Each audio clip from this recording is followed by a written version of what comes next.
Hello friends, मैं हूं आपका फैक्ट भाई। और यार इतनी बड़ी चूरन मैंने कहीं और नहीं देखी। और मेरी मम्मी बोलती हैं, हाय कितनी सीधी है बेचारी। अरे मम्मी सीधी नहीं, और इतना जुल्म कोई कैसे सह सकता है। इतने सब के बाद भी ये लोग मरती नहीं है, बच जाएंगी या तो कभी पुनर्जन्म ले लेंगी। और मरे को जिंदा करने की ये टेक्निक देख के तो डॉक्टर्स ने अपनी डिग्री पे भेलपुरी बेच दी। अब मुझे मेरी ग्रीन टी दो अभी के अभी। A few moments later. भाई वाह, लेकिन परिवार के नाम पर नागिन, डायन और नेवला देखकर लॉजिक ने तो फांसी लगा ली। और आज ऐसे ऐसे कई लॉजिक की तशरीफ में घाव कर देने वाले सीन्स में आपको दिखाने वाला हूँ in our today's video titled illogical Indian TV serials. Number 1, YRKKH। सबसे पहले बात करते हैं 11 साल से कंफ्यूज सीरियल की। नहीं यार एक बात बताओ, तुम अग्नि को साक्षी मान के 7 फेरे ले रहे हो, दूल्हे दुल्हन की तरह सजे हुए हो। और सबसे बड़ी बात, 2009 में शुरू हुए इस सीरियल में अक्षरा के नायरा और नक्श हो गए, नायरा कार्तिक की शादी हो गई, लाखों क्लेश और ड्रामे हो गए। लेकिन आज भी इस सीरियल वालों को पता नहीं चला।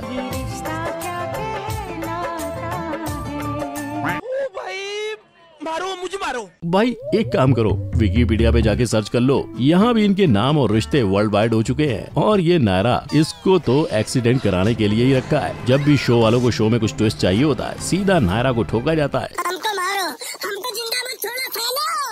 हमको मंदिर का घंटा है कि कोई भी आके बजा देता है। जिसके बाद कभी कभी इसकी याददाश्त चली जाती है या वो बिल्कुल बदतमीज हो जाती है। लेकिन फाइनली एक बार इसका फाइनल वाला एक्सीडेंट हो ही गया, जिसके बाद 13वीं भी हो गई मैडम की। लेकिन नहीं जी, ये मर जाएंगी तो सीरियल कौन खींचेगा। सो इन सीरियल वालों के पास एक और रास्ता है। और इतना नहीं, आपका भी एक हमशक्ल है और उस हमशक्ल का एक और हमशक्ल है। समझे, हमशक्ल फंडा ले आए सेम लड़की को वापस से नायरा की हमशक्ल बनाकर। कोई सेंस है इस बात की? और कार्तिक बाबा ने बिना नायरा की आत्मा के बारे में सोचे समझे थाम लिया उसका हाथ। चलो इतने ड्रामे के बाद भी सब सॉर्टेड तो हो गया, लेकिन ना ना ना ना, अभी तो नया क्लेश शुरू हुआ है। बस फिर ये कहानी बढ़ गई आगे। और इस सीरियल के बच्चे वो तो इतने आत्मनिर्भर हैं कि पूरे घर को अकेले सरप्राइज दे देते हैं, वो भी इतने महंगे केक के साथ। और सबसे बड़ी बात, आदमी सारे नल्ले हैं इस शो में। कार्तिक जब देखो नायरा के पीछे पीछे लगा रहेगा और बाकी के मर्द लोग कोने में खड़े होकर सेट की शोभा बढ़ाते हैं। और इन सब को देखकर और जानने के बाद सच्ची बताऊं, ये रिश्ता क्या कहलाता है? बवासीर। जी हाँ, इससे बेहतर कोई नाम नहीं हो सकता इस रिश्ते का। Number 2, KKB।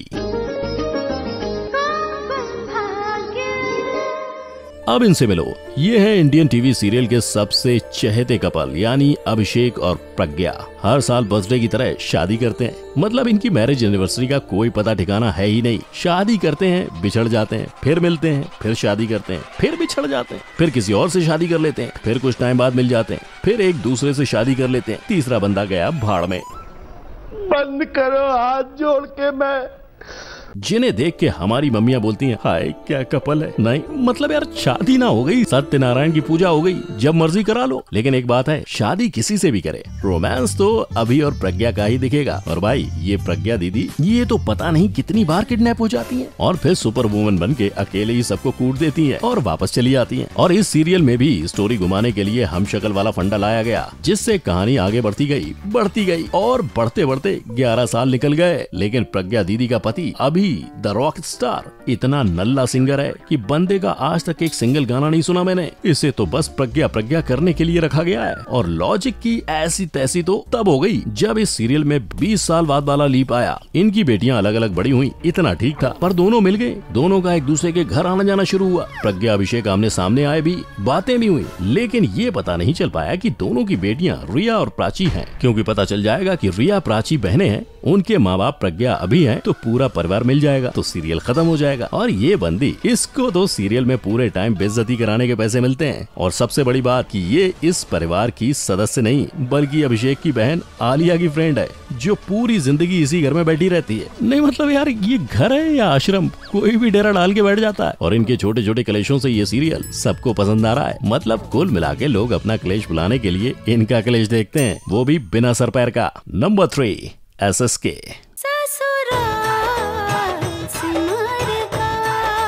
और अब जरा इनसे मिलो जिनका रोना वर्ल्ड वाइड पसंद किया जाता है। बड़ी माँ वो बहू रीमा नहीं थी, वो नहीं थी। जी हाँ, ये है सिमर और इनके ससुराल की कहानी। वैसे इन मैडम की एक खास बात और भी है कि ये हर रोल में एकदम परफेक्ट बैठती हैं। मक्खी के रोल में भी, मतलब एक बार तो सीरियल वालों ने सिमर को मक्खी बना डाला था, मतलब कुछ भी। लेकिन भाई इस सीरियल में एक और चीज कॉमन है और वो है ये, मतलब बंदी को चाहे जितनी तकलीफ दे दो मरेगी नहीं ये, और मर भी गई तो क्या हुआ, पुनर्जन्म वाला तशरीफ फाड़ू आइडिया कब काम आएगा।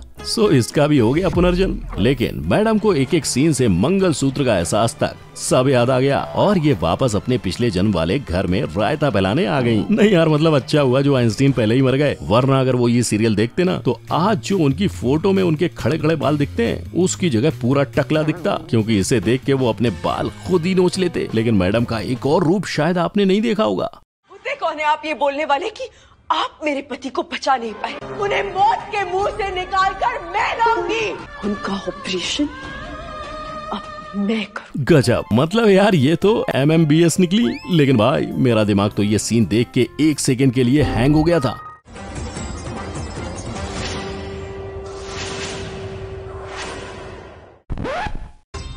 देख लीजिए जाके, आपका पेशेंट सांसें ले रहा है। अब पता नहीं डॉक्टर फर्जी है या उसकी डिग्री, लेकिन इस सीरियल में सिर्फ इतना ही नहीं बल्कि एक और कैरेक्टर भी है और वो है ये माताजी। इस बंदी का भी अलग ही स्वैग है। कभी सिमर को पीटने लगती है, कभी उसकी ढाल बन जाती है और कभी कभी इस पे डायन आ जाती है। और इस सीरियल में हर सीरियल की तरह एक बड़ा परिवार है जिसमें कुछ न कुछ भसड़ मची रहती है और सबसे ज्यादा टाइम पास कराता है ये। कुछ नहीं करना, बस जब तुम पे फोकस हो तो आंखें बड़ी बड़ी ऑटो की हेडलाइट जैसी कर लेना स्टार्ट। बस गया आधा घंटा जूम इन में। और भाई एक्टिंग भी देख ही लो।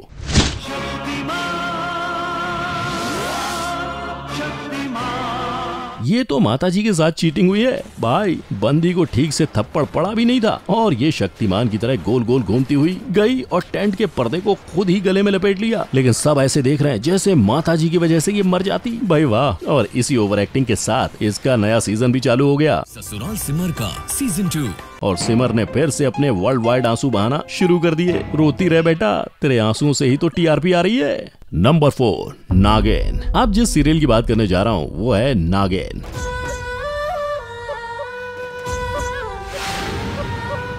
जिसमें नागिन 1, 2, 3, 4 और अब 5, नागिन 5 आ गया। लेकिन नागिन का बदला, एक नागिन की बदले की कहानी एक से बदला लेके रहूंगी। आज तक पूरा नहीं हो पाया भाई। इसके सामने तो सलमान खान भी छोटे पड़ गए। दबंग 3 के बाद सोचने लगे चल नहीं चल रही है तो छोड़ देता हूँ। लेकिन एकता मैडम की नागिन हार मानने वालों में से नहीं है। फिलहाल 5वां सीजन चालू है और नागिन का बदला लेने के अलावा सारी पालक पनीर पक रही है। सबसे बड़ी बात तो ये है कि ये नागिन दुनिया की सबसे अमीर फैमिली की बहू है। और सबसे बड़ी बात, हम रिच हैं। Excuse me, super rich. और परिवार में परिवार वाले इंसान ही नहीं, कोई नागिन है, कोई मोरनी है, कोई नेवला है तो कोई चील है। हाँ तो इसको घर क्यों बोलते हैं? जू क्यों नहीं घोषित कर देते तुम लोग? और इच्छाधारी नागिन तो सुनी थी, लेकिन यहाँ सारे के सारे जानवरों को ही इच्छाधारी होने का वरदान मिला हुआ है। और तो और इनकी शादी भी हो रही है, चील से नागिन की, नेवले से नागिन की, फिर लड़ाई वो भी इंसानों की तरह। मतलब चल क्या रहा है बे। और भाई तुमने अभी तक ये नहीं देखा, मतलब यार इनके झगड़े तो देखो, भगवान निपटाने आते हैं। कल यहाँ आई हमारा झगड़ा निपटाने के लिए। भाई साहब कुछ ज्यादा नहीं हो गया ये? मतलब कुछ भी। लेकिन उससे भी ज्यादा दिमाग घुमा देने वाला सीन तो ये है भाई।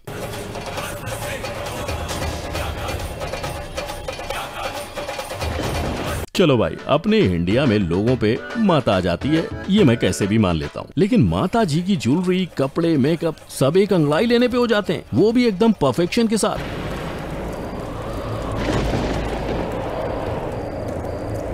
पहले गोरी लाडली पूरी नीली होती है, फिर उसके कपड़े फट जाते हैं और अंदर से एकदम काली माता की मूर्ति वाले कपड़े पहन के निकलती है। और चलो ये पप्पू साइबर कैफे वाले की 2 रुपए की एडिटिंग इंसान झेल भी ले, लेकिन यार ऐसा कैसे हो सकता है?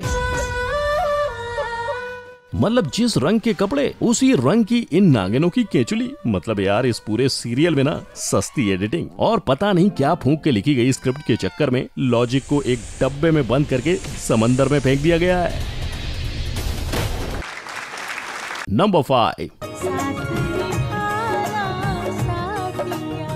अब मिलो दुनिया के सबसे प्यारी गंवार बहू से।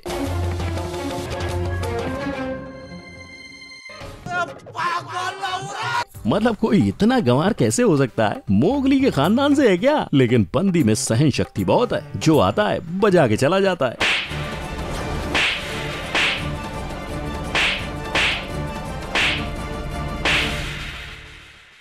और ये जी माजी कह के सब सुन लेती हैं। और इसके इस ड्रामे के चक्कर में हमारी इंडियन सासू माएं अपनी बहुओं को खूब खरी खोटी सुनाती हैं। लेकिन जब इसे गुस्सा आ जाता है तो बेटा ये पागल सांड हो जाती है। देखो कैसे।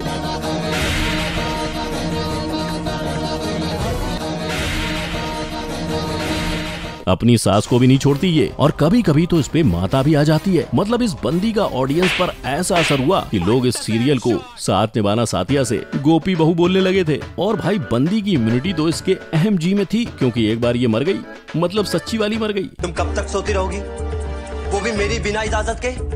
मेरी ग्रीन टी, ब्लैक टी, मेरे कपड़े, मेरा खाना पीना, मुझसे एक बार नहीं पूछा तुमने? मैं तुमसे आखिरी बार कह रहा हूँ, अगर तुम मेरी बात नहीं सुनोगी ना तो तुम देखना मुझसे बुरा कोई नहीं होगा। बंद करो अपना ही तमाशा और उठो। नहीं।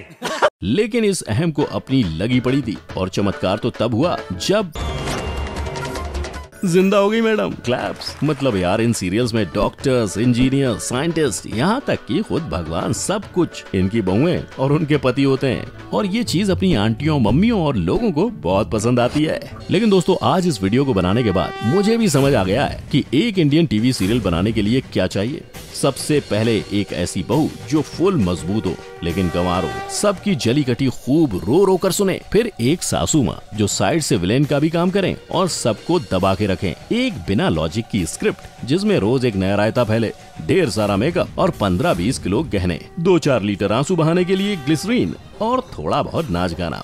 बस सीरियल तैयार। लेकिन तुम लोग को सबसे इलॉजिकल सीरियल कौन सा लगा है वो मुझे कमेंट करके जरूर बताना। और वीडियो पसंद आई हो तो लाइक करो, मेरे चैनल फैक्ट बाई को सब्सक्राइब भी करो और बेल आइकन को भी दबाओ।